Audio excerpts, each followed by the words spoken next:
അങ്ങനെ ഫൈനലി നമ്മൾ കാത്തിരുന്ന ജിതിയുടെ മാരേജ് അടുത്തെത്തിയിട്ടുണ്ട്. അപ്പോൾ ഇന്ന് നമ്മൾ പോകുന്നത് ജിതിയുടെ മാളവികക്ക് വെഡ്ഡിങ്ങിന് വേണ്ടുന്ന സാരിയും ബാക്കി ഡ്രസ്സും കാര്യങ്ങളൊക്കെ എടുക്കാൻ വേണ്ടിയിട്ടാണ്. പിന്നെ ഒരു കാര്യം എന്ന് പറയാൻ, ഏകദേശം ഇവരെ മാരേജ് ഫിക്സായിട്ട് 5-6 മാസത്തിൻ്റെ അടുത്ത് ഏകദേശം ആയിട്ടുണ്ട്. പക്ഷേങ്കിൽ നമ്മൾ ഇതുവരെ മാളവികനെ കണ്ടിട്ടില്ല.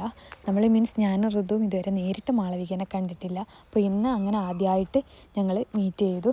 പിന്നെ ഇവരുടെ വെഡ്ഡിങ് സാരി എന്ന് പറയാൻ, ഇതിന് മുന്നേ ഇവർ ഏകദേശം പോയിട്ട് കളറും സാരി മോഡലൊക്കെ ഇങ്ങനെ ഏകദേശം നോക്കി വെച്ചിട്ടുണ്ടായിരുന്നു. അപ്പോൾ ഇന്ന് എടുക്കാമെന്നുള്ള രീതിക്ക് പോയതാണ്.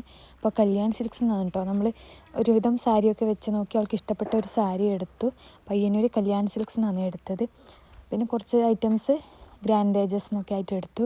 അതിൻ്റെ ഇടയിൽ കുറച്ചെടുത്തപ്പോൾ തന്നെ നമുക്ക് ഏകദേശം ഉച്ചയായിട്ടുണ്ടായിരുന്നു. പിന്നെ വിശക്കാൻ തുടങ്ങി. പിന്നീട് ഫുഡൊക്കെ കഴിച്ചു വന്നിട്ടാണ് ബാക്കി എടുത്തത്. അപ്പോൾ ഫുഡ് കഴിക്കാൻ നമ്മൾ പോയത് പയ്യന്നൂരിലെ ഏറ്റവും ബെസ്റ്റ് മീൽ കിട്ടുന്ന മുത്താഴത്തിലേക്കാണ് കേട്ടോ.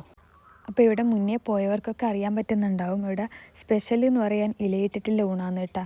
പോരാതെ ഇതിൻ്റെ കൂടെ തന്നെ നമ്മുടെ പുഴമീനൊക്കെ സ്പെഷ്യലായിട്ട് കിട്ടുന്ന ഒരിടം കൂടിയാണ്.